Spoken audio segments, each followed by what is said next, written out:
Welcome to my YouTube channel. Today we are going to discuss about pulse light food processing. Pulse light food processing is a non-thermal food processing technique which is mainly used in food preservation. It involves discharge of high voltage electric pulses into the food product, and this food product has been placed between two electrodes, and the high electric pulses has been passed for few seconds.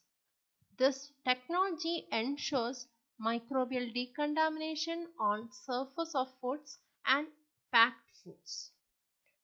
Pulse light technology includes wide wavelength range, which includes ultraviolet radiations, visible range, and also infrared region. This technology was first adopted by US Food and Drug Administration for food processing in 1996. Pulse light is an improved form of ultraviolet C that is being given to foods. It is done with help of xenon lamps that can produce flashes of light in several seconds. Now we can see the advantages of PL. The intensity of light is brighter than the sunlight, but it lasts for only few seconds. So quality as well as the nutrient content of food will be retained. The second advantage is that xenon flash lamps, which is used in pulse light treatment, they are more eco-friendly than the mercury vapor lamps. So it can be more useful in this treatment process. The third one is that as we said, it is a non-thermal reaction, but it has a small thermal action also. And this is only for short duration, and it does not cause much effects on the nutrients in the food. Now, principles of pulse light.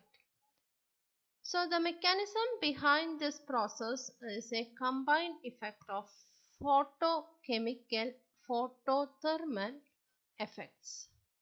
Mainly pulse light targeted on the nucleic acid, mainly DNA or RNA. Ultraviolet light absorbed by conjugated carbon-carbon double bonds in proteins and nucleic acid induces the antimicrobial effect as it changes the DNA and RNA structures. The bactericidal effect is also due to high energy short wave ultraviolet C radiation, which has been in the range of 250 to 260 nanometer, which can cause alterations in DNA due to pyrimidine dimers, mainly thymine dimers. UV irradiation usually generates thymine dimers in large quantity and thus inhibit the formation of new DNA chains in process of cell replication, and also it may result in cell death. The another principle behind this treatment process that it effect on bacterial spores, which may result in the formation of spore photoproduct, that is 5-thiamine 5,6-dihydrothymine, and also it can cause a single stranded breaks and double stranded breaks, and also it can cause cyclobutane pyrimidine dimers. And usually this has been seen in experiments that DNA repair mechanism is usually damaged after this process. And the lethal effect of this treatment is also due to photothermal effect. So overheating may also caused by which is caused by UV exposure can also disinfect microorganisms. And this hypothesis become evident in electron microscope photographs of flashed Aspergillus niger spores. And we can in that photographs we can find severe deformation and rupture of this Aspergillus niger spores. The other effects include collapse of cell structure and enlargement of vacuoles, mainly in yeast cells.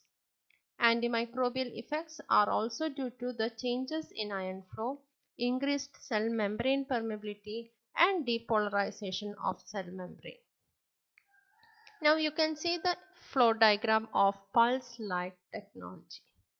Now the main components of pulse light system includes a high voltage power supply which provides electrical power to the storage capacitor, a storage capacitor which stores electrical energy for the flash lamp, a pulse forming network which determines the pulse shape and spectrum characteristics, the gas discharge flash lamp, and a trigger signal which initiates discharging of the electrical energy to the flash lamp, which is the key element of the pulse light unit. Now these are the critical parameters for microbial inactivation. The first is type of microorganism, the second is composition of suspension media of food, and also the distance from the light source. And there are possible disadvantages with this technology. The first problem is that the foods which contain folds or fissures may protect the microorganism which has been exposed to the pulse light. And also certain microorganisms are resistant to this treatment process. For example, Listeria monocytogenes. The third limitation is that it is mainly used in case of liquid foods as well as to decontaminate the surface of solid foods. The fourth one is the packing material should undergo irradiation. So it should not undergo a depolymerization, and also it should be transparent in order to allow or in order to pass the light into the food. The fifth limitation is that there will be generation of less volatile odor production, which may associated with burning of plastic, additives, and printing solvent. Coming to the application of pulse light technology in food. So this treatment is applied to reduce microorganisms from the surface of eggs. This may lead to the death of salmonella cells and increase the shelf life of egg products. In processed meat, the products such as hams as well as sausages also, if they are treated with pulse light, shown the increase in shelf life of the products. And this technology which may implemented in reducing the salmonella as well as listeria from the surface of chicken. And also this technology is implemented to surface sterilize the fruits as well as vegetables. I hope you understood my class. Thank you.